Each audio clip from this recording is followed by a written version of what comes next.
Welcome to the Vibes Lab, your front row seat to the science behind VIA, the Vibes AI agentic platform making everyday brain health accessible to all. Every episode is designed to reveal insights that will enhance your cognitive health and well-being. Follow us to grab your lab key and experience limitless intelligence. Hey everyone, and welcome back to The Deep Dive. You know that stack of research about tinnitus and sound therapy? Well, we're diving deep into it today. We'll uncover the science, explore the techniques, and hear some incredible real-world stories that might just change how you think about that ringing in your ears. Yeah, it's a really fascinating area, and there's a lot of dense research out there. We're going to unpack it all and try to pull out the most intriguing and useful insights. So let's start by acknowledging the elephant in the room. Or should I say, the ringing in the ears. Millions of people deal with tinnitus. You know, that persistent sound that seems to come from nowhere. And it can be more than just annoying. It can really mess with your life. It's true. And it's not always ringing either. Sometimes it's buzzing or hissing, whooshing, even roaring. It can be constant or it can come and go, high-pitched or low-pitched. And the volume can change too. It's different for everybody. Right. It's definitely not one size fits all. Which makes me think about the causes. What are we actually dealing with here? Well, the most common type is subjective tinnitus. That means only you can hear it.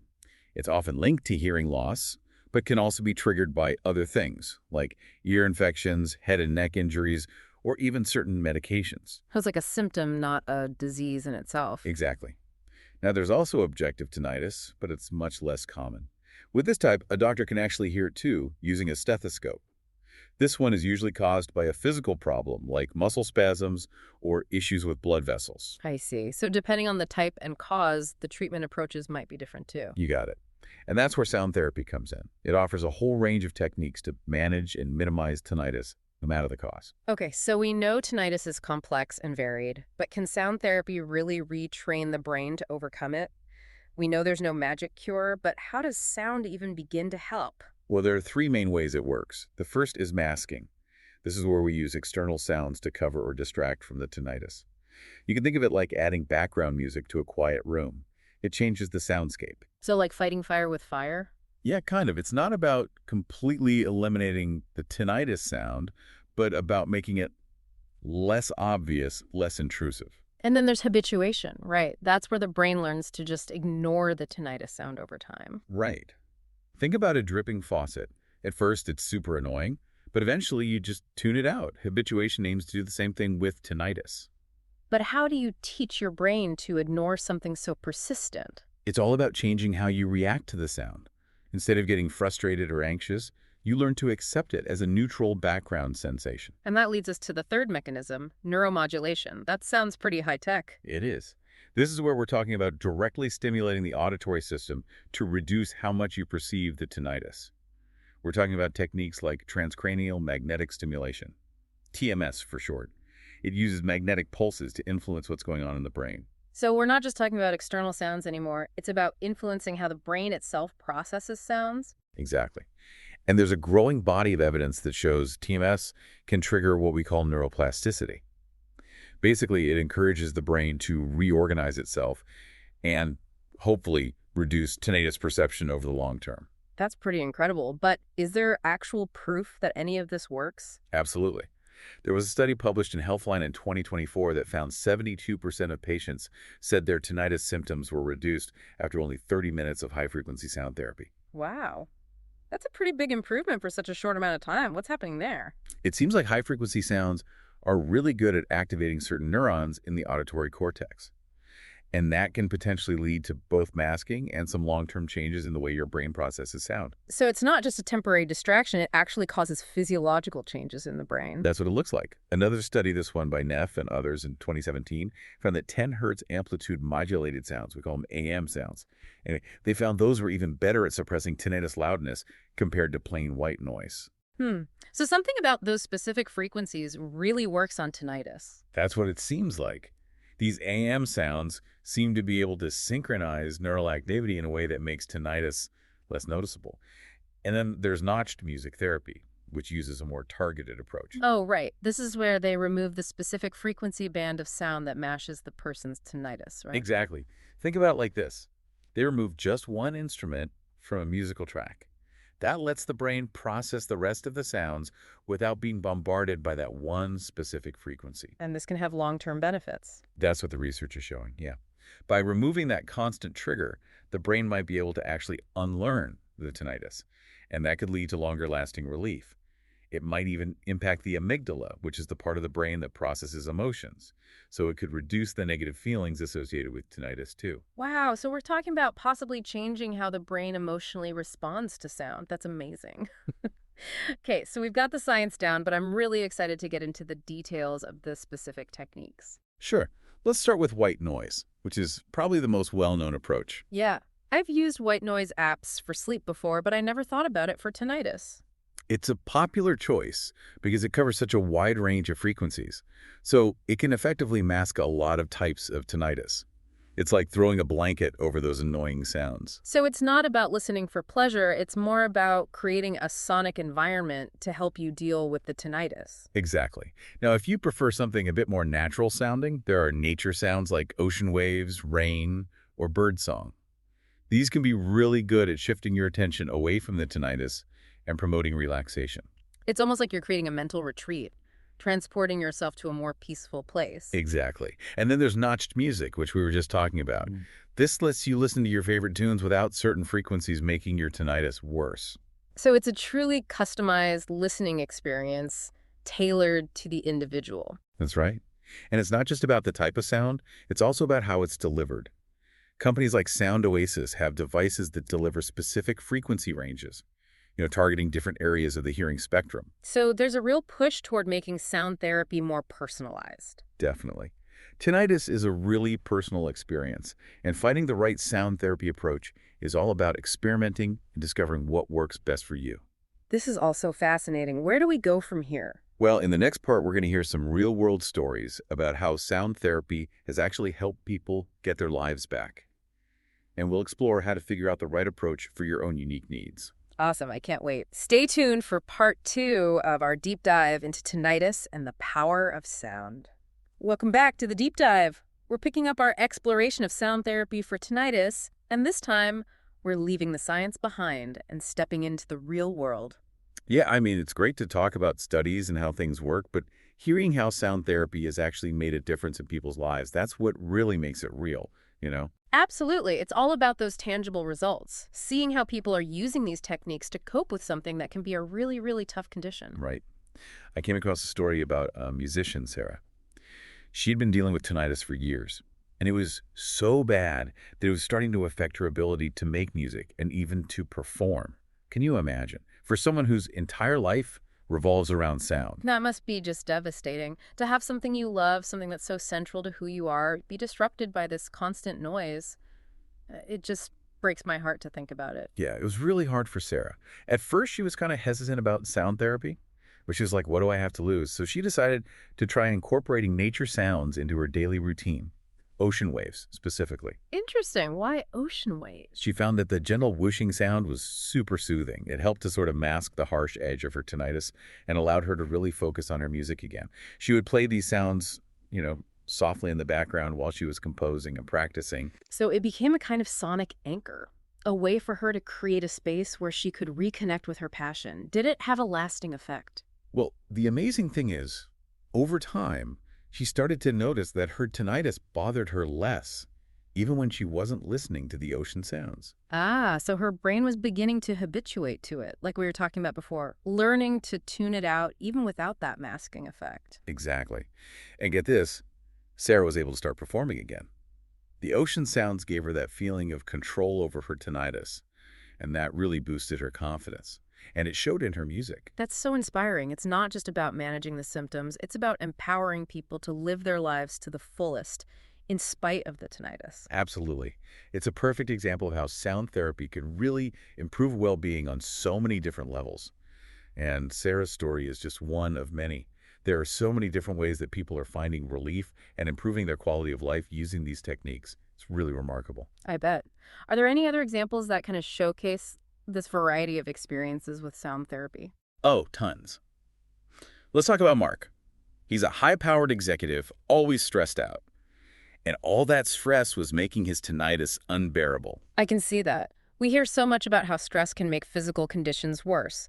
So how did sound therapy come into play for him? Well, his therapist suggested he try white noise during his workday, which might sound counterintuitive, but white noise can actually help block out distractions and create this calm, focused environment. It's like you're building a sonic wall between yourself and all the craziness of the world. Exactly.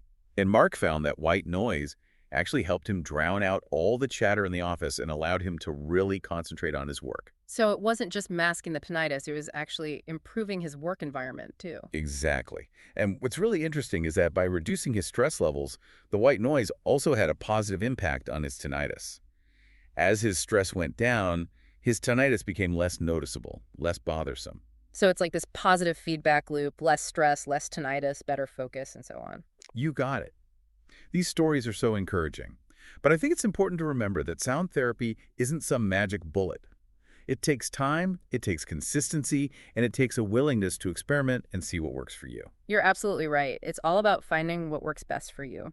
And that might mean trying out different sounds, different volumes, even combining sound therapy with other things like mindfulness techniques or stress management strategies. Absolutely.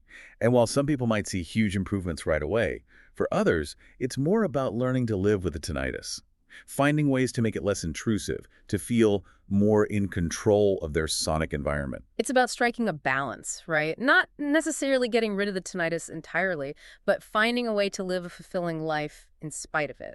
Exactly. And that's where the exciting developments in sound therapy offer so much hope. There are always new discoveries and new technology popping up, pushing the boundaries of what's possible. It seems like personalized sound therapy is getting really advanced these days. It is. Researchers are developing algorithms that can actually analyze a person's tinnitus and create customized sound therapies that are tailor-made for their needs.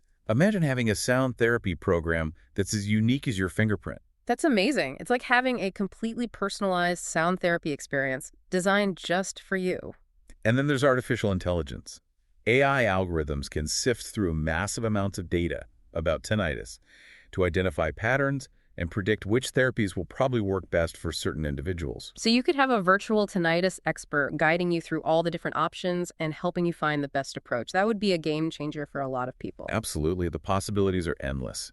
And that's what makes this field so exciting. It's constantly moving forward, driven by a real desire to help people improve their sonic well-being. Hearing about the future of sound therapy like this is really inspiring. But what about the people who are struggling right now? What advice would you give to them? Well, first and foremost, remember you're not alone in this. Millions of people experience tinnitus, and there's help out there. Talk to your doctor, see an audiologist, and explore the different sound therapy options available. Exactly. Don't give up. Keep trying new things, and remember that there's a path toward relief and a better quality of life. Absolutely. And don't underestimate the power of connecting with other people who understand what you're going through. Support groups and online communities can provide a sense of community and shared experience, which can be so valuable. This has been such an insightful conversation about the real-world impact of sound therapy, but we're not done yet. In part 3 of our deep dive, we're going to explore something that might surprise you.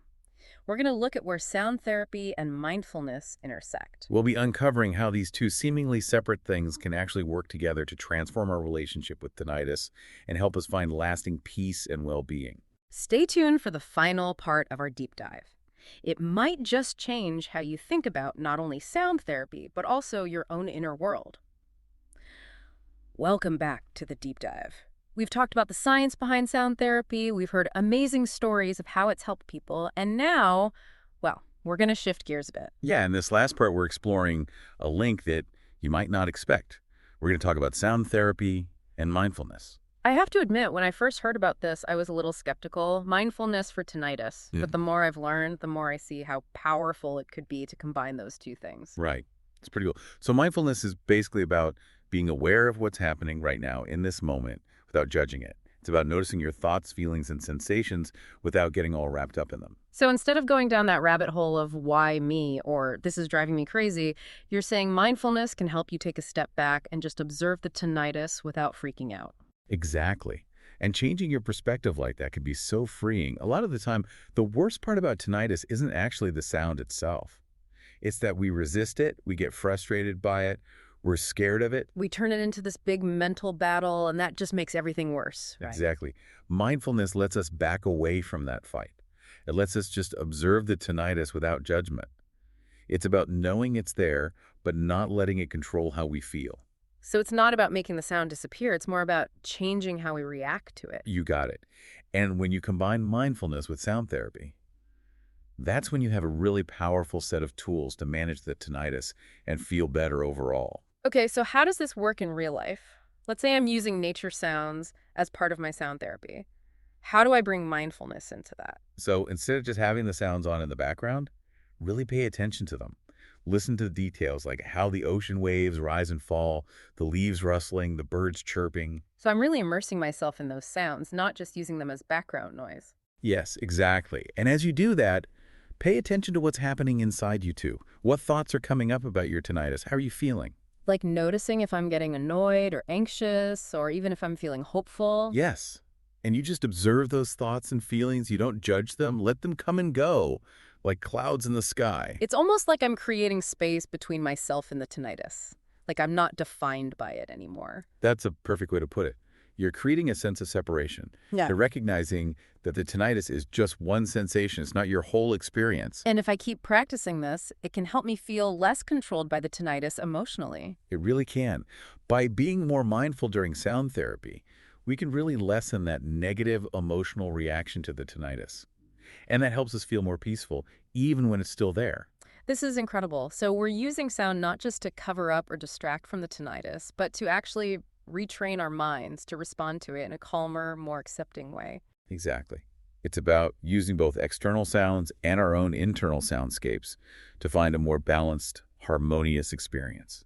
Wow, this deep dive has been so enlightening. We've gone from the hard science of sound therapy to the real-life impact it's having on people, and now to this whole idea of mindfulness. Yeah, it's been a great conversation. And to everyone listening, we really hope this has given you a new perspective on tinnitus and how sound can help you manage it. You know, you're not alone in this. Millions of people are going through the same thing, and there's so much support out there. Talk to your doctor, find an audiologist, and look into the different sound therapy options. Don't give up. Keep trying things out. And remember that there is a way to find relief and improve your quality of life. Absolutely. And don't forget about connecting with other people who get it. Support groups and online communities can be such a great source of comfort and understanding. Sound therapy and mindfulness, they really offer a powerful way to reclaim your well-being, even when dealing with tinnitus. So keep experimenting, keep learning, and until next time, we hope your inner world is filled with peace and quiet.